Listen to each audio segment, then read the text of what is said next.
Welcome to the Predictable Revenue Podcast, where sales leaders teach you what's working for them so you can build it yourself. This episode of the Predictable Revenue Podcast is brought to you by our sales coaching and consulting services. Are you looking to create repeatable, scalable, and predictable revenue? We've helped thousands of companies grow their business with tailored expert advice backed by testing to ensure they establish the best practices that will work for them. Head over to bit.ly/predictable coaching to learn more. Welcome back to the Predictable Revenue Podcast. I'm your host, Collin Stewart. Today, I'm joined by Kellen Casebeer. He's the founder over at the Deal Lab, and we are going to talk about what founders get wrong about their go-to-market efforts. Kellen, welcome to the show. Thank you so much, Collin. Super excited to be here. I'm excited to have you here too. This is kind of an unofficial series that we've done where we've had some kind of competitors to our scaled, our SDR kind of business. And selfishly, I just like talking to other founders, and we have so much in common with other founders that also run demand gen agencies. I always like to see what they're doing and what makes them unique. And so today we're going to talk a little bit about one of the things that makes you unique, and which is segmentation. And so talk to me about what founders get wrong about their go-to-market efforts. Yeah, absolutely. So I think really the way a lot of companies look at what they do is kind of this idea of like a mono strategy, right? Where it's sort of like, we do this, we do it for these people. And so, hey, you're going to do outbound, go find those people, tell them we do this. And like, that's what it should look like, right? And the results that you hear of in the marketplace are a perfect reflection of that strategy, which is basically like zero empathy, clumping people into this one general idea. You have zero specificity, basically, because you kind of average out who your market is into this like avatar, and it doesn't resonate with anyone, right? And so I think for a lot of companies, they spend so much time thinking of what their product is. They have this idea of this avatar that they serve, which is great, but they don't spend the time to actually remove themselves from the equation, look at the market, segment, divide that down so that you can actually have specificity and kind of granularity in how you go reach out to these people. Love it. I remember when I first got started, the marketing guys said, we were talking about email deliverability, but we got onto the topic of segmentation. He said, if you're trying to talk to everybody, you're not talking to anybody. And I was like, it didn't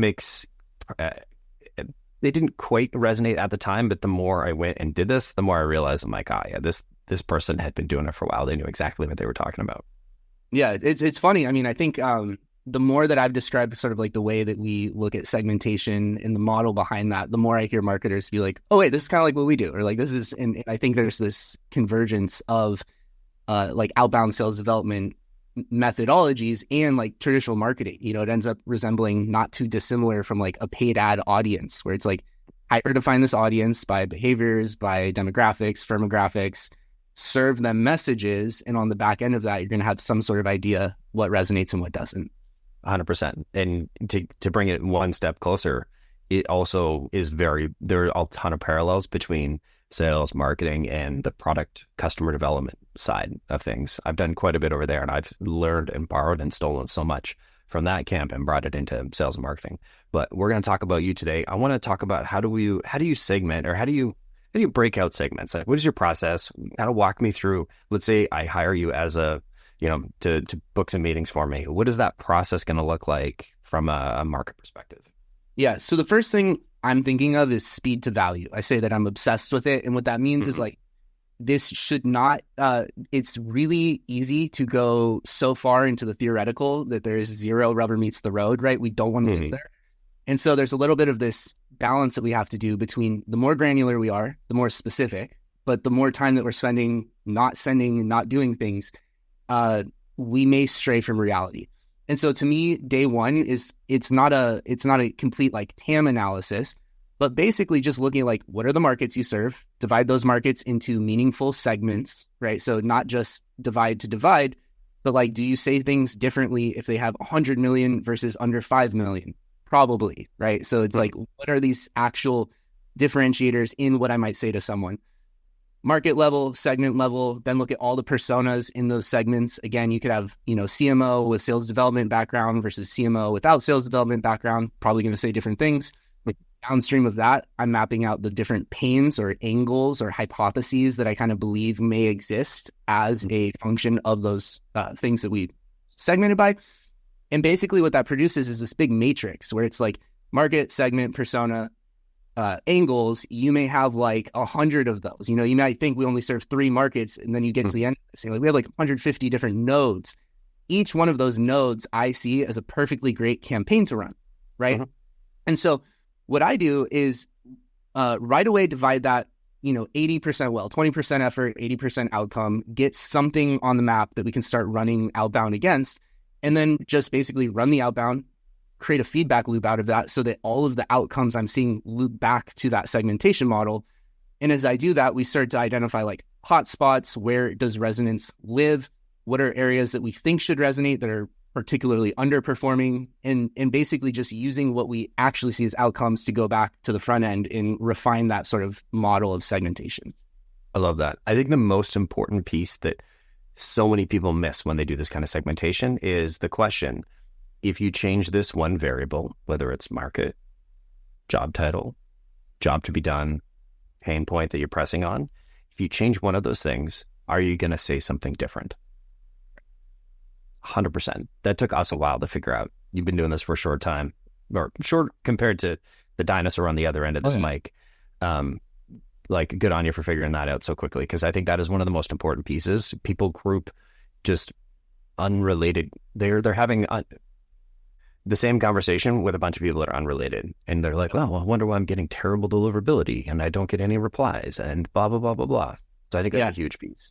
I also see even same ideas. Like I see people sometimes who have this, like what they'll do is they'll segment things so much, and they have so much information on that that it doesn't get digested into the outbound. And so I've had clients who onboard me and they're like, here's 50 different personas. Here's like all of these different data points on all of these different things. By the way, we're getting no results. And it's like, hey, I'm going to back this up a little bit to like, let's have like 3 distinct things that we test, and go from there. And so I agree. It's like, you can live in this, theoretical world doing lots of sort of pre-mapping. And then if the actual thing that you're doing is not like a derivative of that effort, it's pointless. Totally. I like having a framework for it because it helps you. The thing that I think is that I struggle with when I get 50 personas from marketing is the thing that they aren't aware of and don't have the same experience that I do. And I'm not for better or for worse, but they don't have the same experience of building a list. And so I'll get criteria in there where it's like, I can't build a list of left-handed people. Like, I'm sorry. I'd love to. Be cool to know how many of us are out there and be able to reach them, but like, yeah, can't do that. And so the going through with someone like yourself where you break it down on like, these are the filter criteria that we either have or can create for you is so powerful. Yeah, I totally agree. I think it's creating that it's one common thread, right? Because like you said, it's like, what are the variables that if we knew about the market would change what we'd say? How does that map to something I can actually pull? And then let's basically test that and see if it goes well. Totally. Another thing I struggle with sometimes is like, especially because we service a lot of founders, a lot of startups, a lot of tech companies, the where are you today versus what are you telling me about tomorrow, right? Yeah. How do you address that? Yeah. So for me, like my business, when I started doing like outbound for people, I had this North Star where I knew that there's no way that I can always guarantee positive outcomes, right? Like there is such a thing as a business that is like not going to succeed in doing outbound. And I knew that like destroying my reputation is the easiest way to never be able to do this again. And so I had to figure out a way that I could create a model that no matter what outcome drives through it, someone would be able to see and feel the value of what we're doing, right? So one part of that is like a model that I can explain, we're going to do this, this, this, this, this. The other part is just setting the right expectations, right? And so for me, I always anchor to like, what are you doing today? How is that going? And based on that, what can I actually expect we can change about things, right? And what I'll tell someone is like, if you're having no results, especially if you've just never even tried, there is no way that I can say you're at 0. We're going to be at that future state that you want to get to. I believe there is a process to sort of iterate towards that.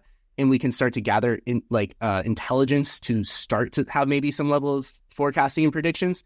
But day one, I basically tell them, if you're at net 0, I can't guarantee anything. If it's not worth paying me to go through the exercise of dividing the market, running some outbound and sort of categorize where are we in the grand scheme of things, you should not hire me. Because if it's unacceptable that on the back end of this, you don't have that end result that you want to get to in 4 months or whatever, which is very unlikely anyways, don't do it, because the number one thing I don't want to do is have people feel like they're getting, sold one bill of goods and ending up with something else. And it is the hardest. It is one of the hardest things. I do think a number of the people in our space will tell you, oh yeah, we've got these guarantees. Right? I'm like, okay, so do you want, I've said this a number of times, I don't think it lands well with prospects, so I don't recommend stealing it. I mean, you can if you want to, but I don't think it works well. I was like, so do you want somebody who's going to be honest with you, or someone who's going to tell you that there are guarantees and they can guarantee you meetings? I was like, because you can't. It's impossible. I don't know what your product market fit looks like. I don't know how big your market is. I'm missing 31 different pieces of information that take 6 months to figure out if I can even guarantee something. So I'm like, anybody who's that over a cold email or in a sales conversation is blowing smoke. Yeah, I agree. I literally tell people, I go, hey, look, I know in the marketplace there will be people who do very similar things as me, and they'll tell you they can guarantee certain things.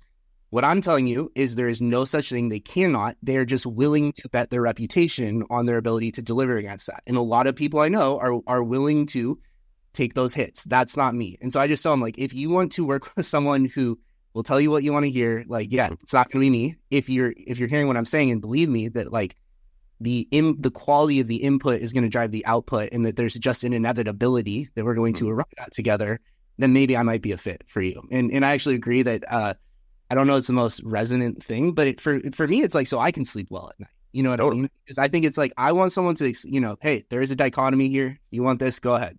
Let's see how it goes. They almost always end up back if they do that anyways. I have a customer who went with another company who they promised him 20 meetings a month for less than what we charge. And I was like, if you can get that, you'd be foolish not to do it. So like, go do it 100%. Yep.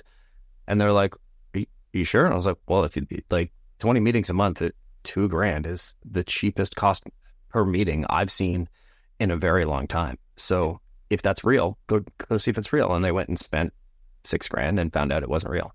Right. Well, and I also tell people, because I'll walk them through my model, I'll walk them through, some case studies, testimonials, and then I'll go, hey, look, if I take your market and I divide the market up and I take a few thousand people and we run super personalized messaging to them and we do some calling on top of that. Mm-hmm. And the outcome of that, let's say that we talk to, 2,000 of these people, and the outcome is no one says yes to a meeting. Mm-hmm. Do you believe that will mean I suck at what I do? Or could it possibly mean that the market does not resonate with what you're currently doing as a product, and is finding that out the path to changing what you say you're doing to them so that you can succeed, right? And I think it becomes that sort of, blue pill, red pill moment of like, do you want to pretend that you are perfect and the market is wrong and the people helping you go to market are wrong?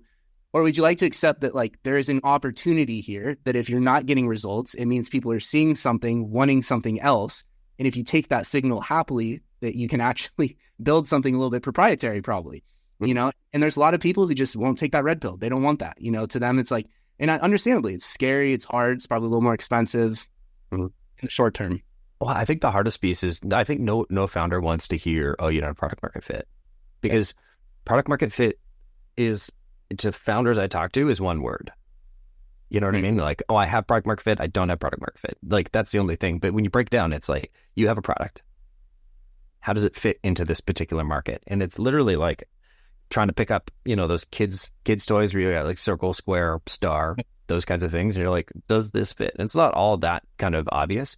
Sometimes you got to start with like, you got to just change the angle of one thing, right? It doesn't necessarily, not having strong product market fit doesn't necessarily mean your product is crap. It just means you've got to adjust for what the market is looking for. Yeah. I also think, so to me, like I use the idea of like product market fit versus message market fit here. Where product market fit is like, because a lot of people, what I'll hear is like, if we just, when we talk to people, we close really consistently. They love it. If we just could talk to I get a 70% closing rate. Right. And it's like, hey, maybe they do. Like, let's just pretend that that's all exactly true. My theory would be you have better product market fit than message market fit. Like, yes, if you have someone's captivated attention and they'll sit there for 20 minutes with you, can you solve a problem and will they give you money? That might be the case. But if that is true, and then again, you take 2,000 people, you send an email explaining that, and no one bites, it doesn't change the sellability of the product. It just means your message market fit is not resonant to an ice cold audience. And to me, if you are willing to decouple these things, you can actually go, like, if we have this core product, that's great. Maybe it sells, maybe it doesn't. It'll have its own feedback loop. But we can also go, there's an ice cold audience. There should be these things we know about them. If I, as a business, the only way I can help someone is on the other end of my core service offering, I think you're really limiting your chance at success, because you could be iterating with more like freebie type things, or like case studies, or whatever little micro version of your core outcome you can deliver, and trying to land that. Because if you could take a cold, let's say for like what we do outbound, I sell done for you outbound. If I only go to the market saying, hey, I can help you book meetings, there's a lot of people who just straight up will not like that. But if instead I cast a net on like, hey, I have an amazing segmentation model, I'll do it for free for you live on a call. If you'd be willing to do that, I'll hand it to you. You can give it to your team. You could use it. Or if you end up wanting to, I could do it. I'm going to greatly expand the amount of people I can talk to, which will also help me stress test that product market fit. Because if I can talk to 5 times as many people and all of a sudden that close ratio goes away, now I'm going like, wait a minute, maybe I don't really have that fit I thought I had. Or maybe I validate, oh, I do. And I just need to fill that top of funnel, because it will just, knock them down just the same. Totally. I do want to, and I totally agree. I like to steal from Mark Roberge, big fan of his like books and things. I've had the opportunity to interview him a couple of times. He's great. He talks about go-to-market or product market fit versus go-to-market fit. And I think market message fit, or however you said it, I think you can kind of lump them in there, because I've seen people that have product market fit, and I've seen customers, when a customer doesn't go well, I get involved.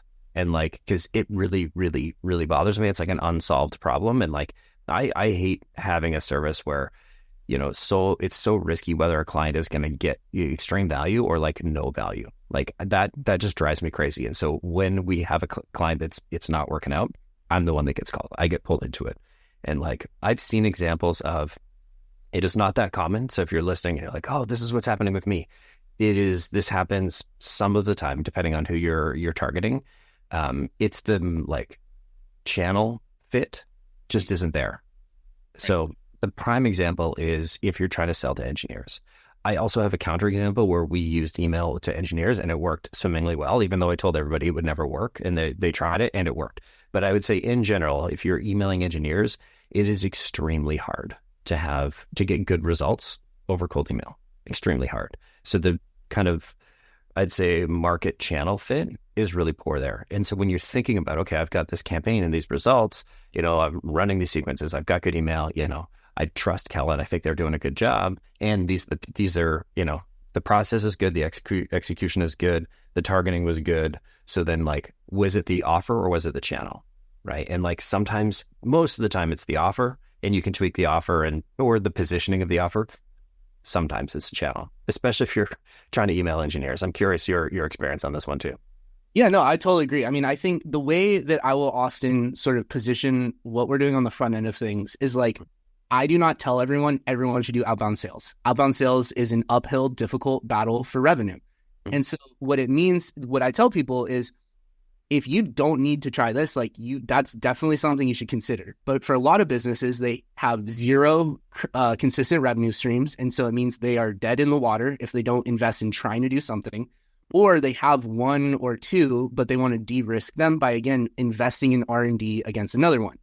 And so then to me, it's like knowing, so the same thing like engineers, cybersecurity, there's a bunch of these where it's like, hey, this is going to be particularly difficult.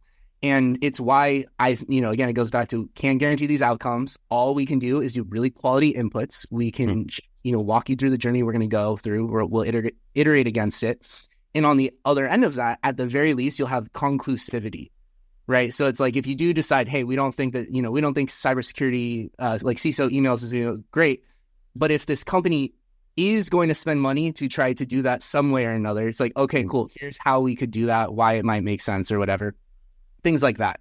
Totally. And so similarly, it's like, let people know the obstacles that we think we'll see. But again, for a lot of companies, I think like they need to try something. And I think businesses like ours can have these advantages against those markets versus like trying to do it in-house and things like that. Totally. I mean, the speed to doing the thing is much quicker, and you don't have to make all these decisions. You don't have to learn all these things. I'm a big fan of like building an internal team is always going to be better. Yeah. Always. An external SDR will never beat an external SDR ever. And I shouldn't say ever conclusively, but like 99% of the time. Yep. Because an internal SDR is going to be trained on the customer, or trained on your company, trained on the product, is going to know the customer way better than an external. And this is not necessarily like point in time, 3 months, outbound shop's probably going to win. 6 months, 12 months, internal hire is going to win every time. It's just because that's 100% of their focus. They grew up in that company, and it's always going to do a better job. I really like the way that you're approaching it with the segmentation, because I think even a null result can help you learn something when you approach it the right way. And I want to kind of bring us back to like how you figure out how the market breaks, because we've got these kind of 3 hypotheses that we group all of our little things into. It's the segment, it's the pain, and then the product, which is like the segment is the, and so I'd love to talk about I think you break it out a similar way. I want to talk about that, and let's talk a little bit about the matrix, because I think it is such an important piece that even if you get no results, that you learn from it. And doing it, organizing your outbound the right way is the difference between learning something or it just being totally random and noise. Yeah, absolutely. To me, it's like having a model you operate against makes everything better downstream of that, period. Like you said, even null outcomes. It's like, because then one, you reduce sort of the like context switching, like the amount of thinking that goes behind like spinning something up, right? So it's like if we work with someone for a little bit, and then let's say it's going okay, they hire someone to do it in-house so they can do a little bit more of some of these extra things. Ideally, they're operating off of that model. And what I tell people who, when I'm in like sales calls is very few sales teams I've met with are operating off of such granularity as like a foundational layer of how they're going to go do their outbound. Right. I run a sales community of like 200 something SDRs, and like most of them seemingly do a net new look at everything they're doing every single day, pretty much. You know what I mean? It's like, a lot of these, not literally every day, but just like, 10 people on the team, they all pull lists differently. They all look at the way the market's segmented differently. They all use different structuring in how they say things. They all say actually different things, and so what you get is like just no consistency and very little sort of build up over time. Totally. And so I think in a lot of ways, as long as you define the terminology I use is what can I sprint at? I want such clarity that my actions are not like second guessed, but literally sprinting at something. And so I think that the segmentation model provides that, whether it's me doing it, whether it's a founder doing it, whether it's reps doing it, and it sort of can become a source of truth for how, like you were saying earlier, the market transposes against the actual tools we use to go communicate to them. Huge. Let's get into your matrix. We talked a little bit about it earlier, but like walk me through step by step what's included. I know we talked about the 3 hypotheses, so help me understand how you break it out. Yeah. So the first thing, the knowledge that goes into it is twofold. And what I explain to clients is, first, I want their native way of looking at their market. And what I tell them is, don't do anything special. Like literally tell me the way that you actually currently are looking at what this is. And that's sort of like an intake form. And then we do our own primary research so that if this was absolutely atrocious, that we can sort of break it apart ourselves, right? And then the combination of those two things usually ends up creating the truth. What we do is we first look at market level. And so for us, that could be like B2B SaaS, could be like a high level market versus agencies versus manufacturing. But sort of what is the highest level, the broadest sort of way of dividing apart like the markets these people might serve. Mm-hmm. Underneath that, we'll do segments. Again, it's super custom to what that company actually does. A business like ours, I'm probably thinking like what types of leaders do they have in the company? What sort of department headcounts do they have in the company? That might start looking at like bucketing, what B2B SaaS companies currently post at least 4 blogs a month. Like that might be a segment, right? And so market segment, then personas. And so again, it's any level of meaningful differentiation. So we want all the personas we might serve, but also nuance between those personas, right? First-time founder, no sales background versus first-time founder with a sales background versus repeat founder, So it's really just getting all of those sorts of differentiators in these people that when we look at what we do may change the way they have like an attitude about it, right? And then last, we map out like the pains. And so it's sort of like, or the situational factors. I call them angles, but essentially it's like, what is the feeling this person could be having that we might be able to sort of leverage into? A lot of times what I'm looking for is like, what is the thing that they could like roll out of bed and like complain to their spouse about or something, in that level of terminology. right? And so once I've mapped that out, then I go and I look at like what we are, like sort of what are the buckets that someone could land into based off those factors, right? So if I take a specific pain of a specific persona in a specific segment of a specific market, then I'm going, okay, now I could have, do I offer them like a video analysis by the founder versus like this specific case study versus like just a meeting request or something like that. And we basically run those, right? So we might run all three of those. We might just pick one, run that this month, see how it goes. But the idea is just controlling on these inputs very granularly, running it, and then looking at what differences we have in sort of the outcomes to understand where resonance lies.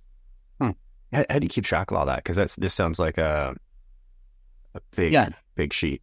It is a little bit. Yeah. So there's two ways. We have like the customer facing and then like kind of the internal facing. So they can be messier.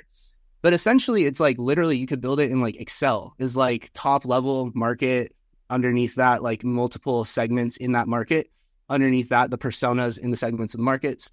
And then when we run a campaign, we'll basically in that cell, like underneath the persona in the segment of the market, we'll link like the campaign strategy that we're running, right? So it'll be like, hey, we're doing this angle. We're going to take, 500 of these people. And we basically log how many got enrolled versus how many positive replies we got so that you could look at this thing in this zoomed out way and kind of see like we divided it this way. And then here's the campaigns that we're running. Each month is like a different row and there'll be a few of them in there. And you can kind of just see, it helps you visualize, are we iterating against the same thing or are we kind of like all over the place, right? Because again, a very common issue that I'll see, you map out 150 different things, you run the first one once and you're like, it doesn't mean it doesn't work. It's just like that is like base level of data to start talking about. And a lot of times I'll see founders who are like, we tried this. And to me, that's very, to have once tried something and had it not work is very different than we have conclusively eliminated this as a possibility of success. And I think that is the level of focus sort of required to have conclusivity. Otherwise, these people end up hiring, doing the same thing over and over and over again. Because it comes back and itches, they get that itch like, oh, maybe this could work. Maybe, just maybe, it'll be different this time. Yeah. It's different year. Who knows? Totally. Apologies. I've got a window that's ground level and I could see people out of the corner of my eye.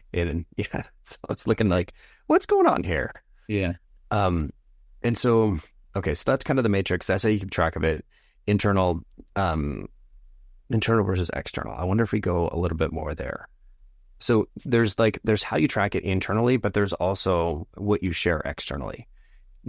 It sounds like there's two different things, which is interesting. So can you help me understand the difference there?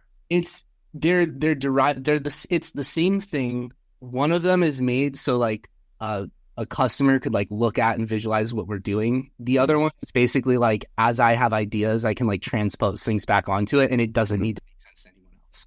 And so it's just basically that. It's like keep Kellen out of the customer facing thing so he doesn't destroy it and make it confusing. Got it. I hear you there. I make comments and do hypotheses, and we'll have like our matrix, and it's like, how'd you get to 96 different hypotheses? Well, yeah. And like we give people, so it's like on the campaign level, so the way we do like our monthly thing is like targeting report at the beginning, which goes, this is who we're going to reach out to. These are like hypotheses we're testing, methodology that we anticipate we're going to run. Then as we build that, it's like, here's the validated lists against that. Here's the actual copy we're going to use if they want to give us feedback on that.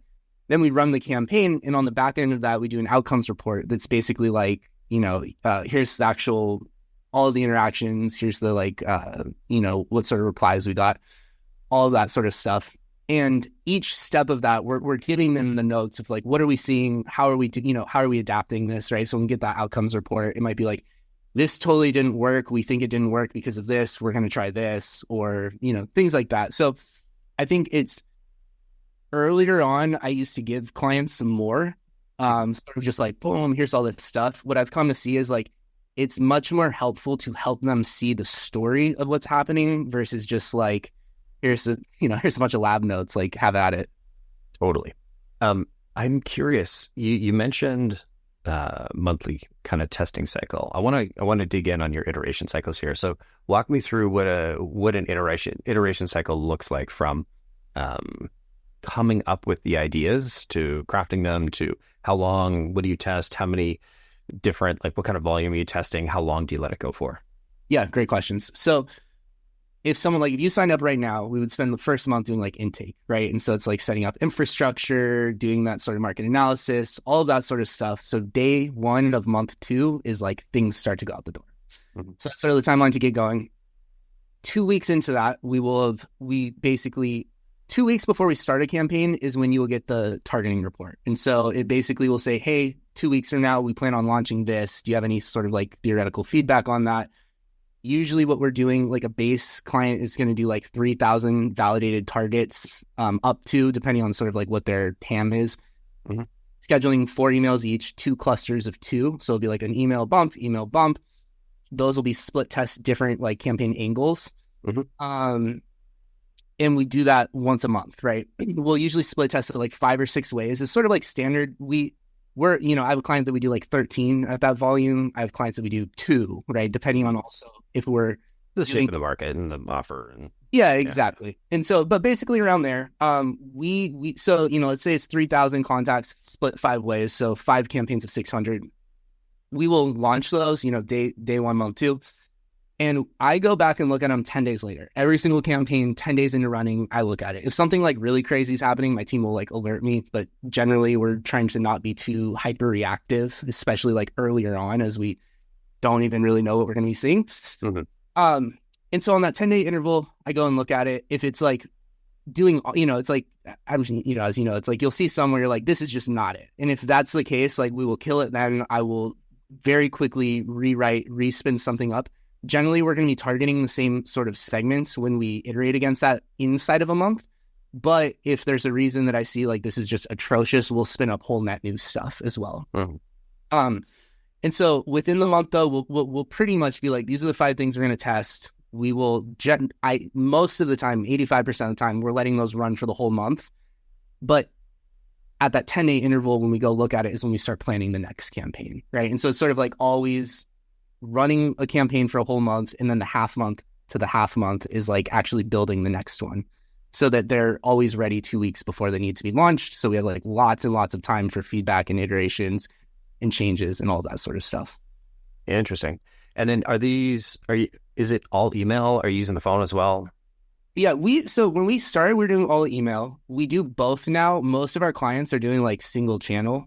And because a lot of times it's sort of like segment the market, test messaging against this one channel that we think is going to most likely be the most potent. Mm-hmm. If something's going like the reason I started adding so when I started email, it was like, this is how I can scale myself as one person thing, right? Totally. And when I started having clients there would be times that I believed I know this offer can sell, but we are not getting good results. In email, I just started like self-funding people calling. And so I'd just be like, hey, like I'm going to go hire some callers. I'm going to have them call against this list, see what happens. Mm-hmm. Immediately, it was like, yeah, that's the thing to be doing. Because as soon as like, if I can't get like responsiveness, it's like, okay, we need to go shorten this feedback loop, have some conversations. And I just saw how potently useful that was that I just started offering it as a service as well. And so if someone hires us for emails and it goes terribly, we'll add calling onto it just to like salvage it. And because it's channel fit, right? Like, exactly. And my goal is like, so we sell like a 4-month pilot on the front end. It's, a month-to-month thing, but it's like, mm-hmm. That's kind of the expectation that by the end of this, we'll have directionality of what we should be kind of what we can look forward to the future. And so it's like, you might onboard someone, you spend a month sending emails, it might go not too well. And so you're like, okay, like let's try these other things. And if halfway through that next month, we're still just seeing nothing, I don't need to run 6 more weeks of email to arrive at email doesn't work, right? And so instead it's like, let's get some guys on the phone, let's go call these people, let's get some recordings, let's get some like direct market feedback. I will usually keep running the emails and try to like loop that in to see if we can change any of the results. But typically the outcome of that is going to be me going, email's not the best channel for you, calling can be a little bit better. But again, sometimes you start getting into like, is your offer that good for an ice cold market this way? Totally. Yeah. Hey, just sidebar. Do people push back on like, oh, this takes too long? You're saying for like the intake on the front end? Yeah, spend a month researching, which I love. I love the idea. We've done something similar in the past. You let the email domains warm up. You do X, Y. we got pressure from customers. They're like, no, let's get going. Like we gotta rep right now. Yeah, so a little bit is the way I'd put it. So we will, if we do call only, we can start sooner, right? Mm-hmm. So usually we'll like if someone's just hiring us for calls, we can usually get started after like 2 weeks. Yeah. On emails, I am looking like it's basically like on the to-do to get to eventually to like go buy a bunch of domains that I could like start right away. They're like unbranded domains for people. I think that's like an interesting idea, but I don't love it from quality control perspective. Nah. If you do go that route, you can go find expiring domains that you can like pick up their reputation and things like that.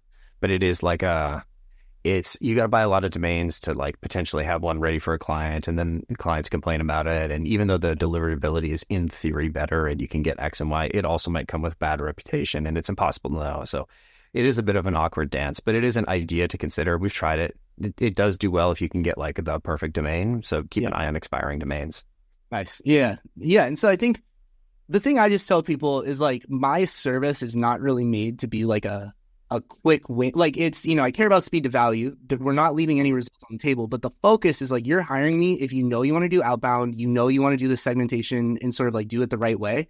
Mm-hmm. And so I would just say like the more someone's like super urgent about like this month and the next month, it's kind of like, you're starting to feel a little bit like not my ideal customer, because if you're not behind kind of doing it the way I consider like the right way / at the very least the way we do things, then it's kind of like you don't want my business, you want something else, and that's okay. Totally. Talk to me about the outcomes report. So it sounds like you're doing 3 of these in that 4-month pilot. So you do like the research month and then 3 kind of iteration cycles. Yep. Talk to me about, what does an outcome report look like? Yeah, so there's like a single thread so when we do the targeting report, we basically create these little cards that's like, this is the target, this is the market, this is the segment, this is the persona, this is the angle, this is custom data points we're using about it. And then we'll have notes related to the targeting on the front end. That same card is transposed on the outcomes report, but then extended by having how many actual like sends or calls, how many total replies, and then the sentiment by reply. So we break it out, meeting requests, info requests, video request, which are all positives. Then we have neutral replies like reconnect request, out of office, referral, like go to this other person, right? And then we have negative outcomes, which is like do not contact, or like no, but like maybe we can loop back to them in the future type thing. Send me some information kind of stuff. Yeah. And so basically it's sort of like we'll take these targets, and then on the back end, we're going, well, this is how many we reached out to. This is how many sends or calls. This is the replies. These are the sentiment against those. And then the bottom of that, we put notes per persona that we reach out to, going like either, we don't think this will work very well. What we're seeing is X, Y, Z. Hey, these are developers. We're just seeing that like the responsiveness is so low that I would not continue to iterate here, versus like, hey, like people are saying no a lot. It sounds like a lot of people already do this. And so we would need like a unique like selling point against this persona in order to try to make this angle work better, things like that. And so it's just sort of telling them what we're seeing. By the time they're getting an outcomes report, they will have gotten the next targeting report already. And so usually that is sort of like the thing that's going, here's what we're doing now because of what we're seeing. And then the outcomes report is just a little bit more of like a comprehensive, like based on the way that this actually completely played out. Here's the, information behind it. Love it. One thing I skipped a little bit earlier that we kind of jumped into the outcomes was this sort of how you go from segmentation to messaging. Mm-hmm. So let's talk about that. You spend a lot of time kind of breaking down these campaigns. Then you're going to do them in a 1 month iteration cycle. You check it in at 10 days. How do you go from, hey, we've gone through, created all these segments, to prioritizing which ones we're going to go after and then writing the messaging? Yeah, the way I put it is, if you do a really good job on segmentation, you can pretty much tell people what you just did, and it comes across as somewhat compelling. And so what that oftentimes will look like is like a first line of an email that pretty much does what I just said, like so, hey, Collin, was looking at repeat founders with deep sales development backgrounds who currently have a team of over 10 sales reps, right? That might be like a first line. So it's basically, here's how I found you. It's personalized. It's setting contextual relevance to like what's to come.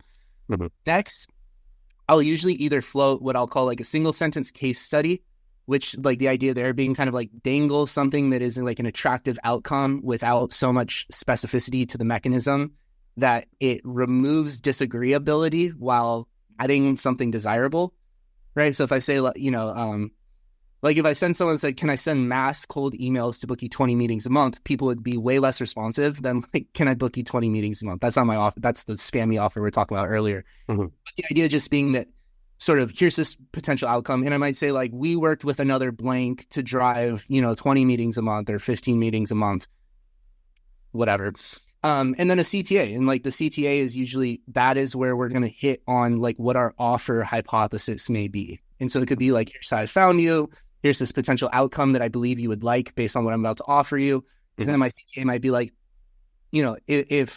if I were to run, segment your market for you on a live call, would you be open to spending 25 minutes together doing it? Question mark. You know what I mean? Something like that. And so a lot of times I'll call them, especially early on, like Occam's razor campaigns, because it's kind of like, we did this work. Let's first just run the most basic version of like these hypotheses that we just built. It's not doing anything crazy because I can kind of confuse the data.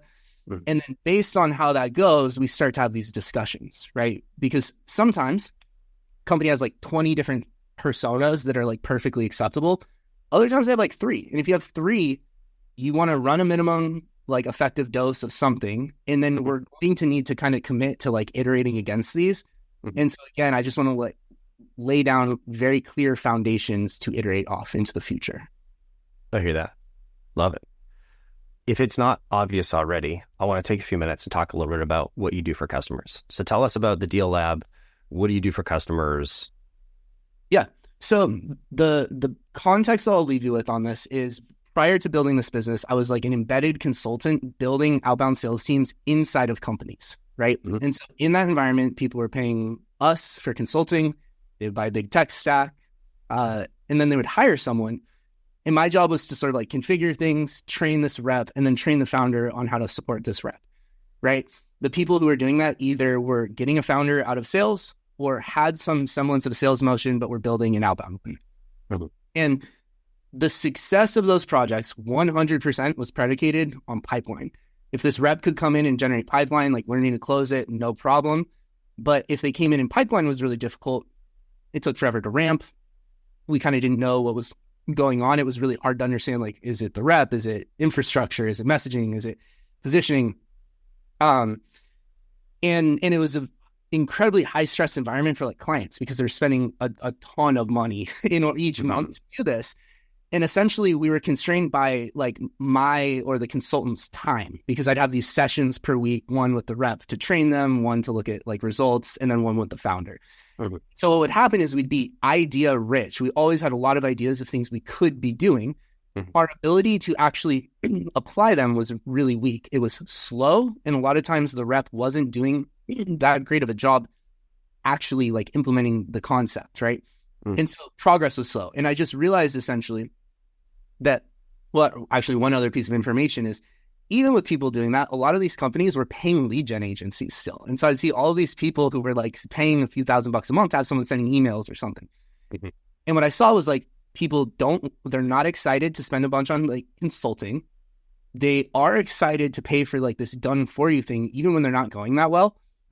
And I knew that essentially, or I guess I just had this hypothesis that if I built my ideal process, if I built, like centralize the process, centralize the tech stack so that I can have a lot more than any one company normally would invest in. If all I did was plug in other companies into what I do, that I could much more quickly segment the market, run some stuff, and get to like these foundational levels of understanding, right? And in a world where that goes well, we can, to your point earlier, go embed it into their company. Everyone should dream of having their own internal outbound sales team. I agree with that. And so it's really about, to me, defining what that repeatable process looks like, the R&D against that, and then talking about who actually executes it and optimizing the execution. And so when I built my business, the idea was take people who want to do outbound, do a done-for-you process on the front end to very quickly do very thorough segmentation, test some messaging across a couple different channels, see where that arrives us at, and then on the back end of that, have the discussion with people. Do you want me to keep doing this? Do you want me to teach you to do it? I can build you a team to do it. Do you want to just stop doing it because it doesn't seem fruitful enough? But the idea being get them there quicker for less money so that it is less like invasive and costly to run those experiments.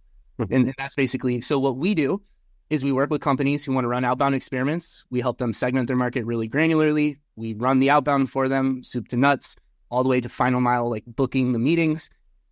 We keep them in the loop. So it's like, we don't really need to be managed by them. Usually we're more forward with the information than they're like even thinking about it. Mm-hmm.